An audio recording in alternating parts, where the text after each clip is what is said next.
வணக்கம். சற்று முன் கிடைக்கப்பெற்ற மிக முக்கியமான செய்தி ஒன்று வெளியாகி உள்ளது.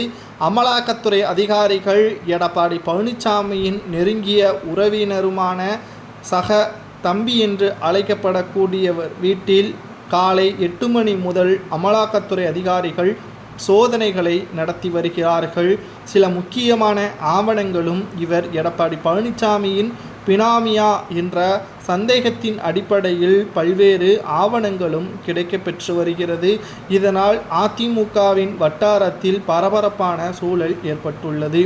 குறிப்பாக புதுக்கோட்டை மேற்கு மாவட்டம் பாஜக தலைவர் முருகானந்தம் இன்று முருகானந்தம் அவர்களது சகோதரர் பழனிவேல் நண்பர்கள் வீடுகளிலும் அமலாக்கத்துறை அதிகாரிகள் சோதனைகளை நடத்தி வந்தார்கள்.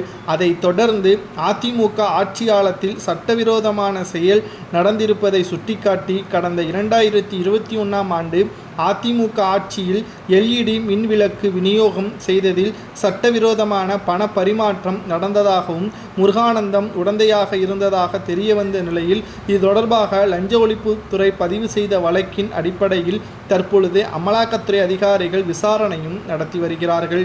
இன்று முருகானந்தம் மற்றும் அவருக்கு தொடர்புடைய 5 இடங்களில் அமலாக்கத்துறை அதிகாரிகள் சோதனைகள் நடத்தி வந்த நிலையில் திடீர் திருப்பமாக இதில் அதிமுகவின் மிக முக்கியமான நிர்வாகியும் எடப்பாடி பழனிசாமியின் நெருங்கிய உறவினர் வீட்டிலும் சோதனைகள் நடத்தப்பட்டு வந்தது.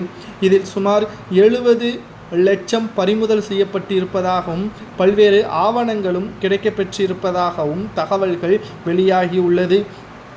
இந்த ஒரு சூழலில்தான் தற்பொழுது ஒட்டுமொத்த குடும்பமும் பரிதவிக்கக்கூடிய நிலையில் எடப்பாடி பழனிசாமியின் வீட்டில் சோதனைகள் நடத்தப்பட்டால் எதிர்க்கட்சி பதவி கூட பறிபோகலாம் என்ற தகவலும் தற்பொழுது வெளியாகியுள்ளது. ஏனென்றால் ஒட்டுமொத்தமாக திராவிட முன்னேற்ற கழகம் திமுக அதிமுகவை வீழ வைக்க வேண்டும் என்பதற்காக பல்வேறு நடவடிக்கைகளையும் மேற்கொள்ளப்பட்டு வருகிறது.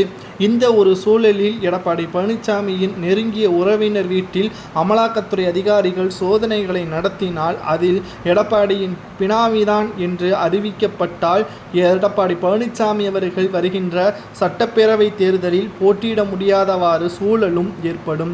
இது மிகப்பெரிய ஒரு மோசமான செயலாகவும் பார்க்கப்படும் என்ற தகவல் தற்பொழுது வெளியாகியுள்ளது.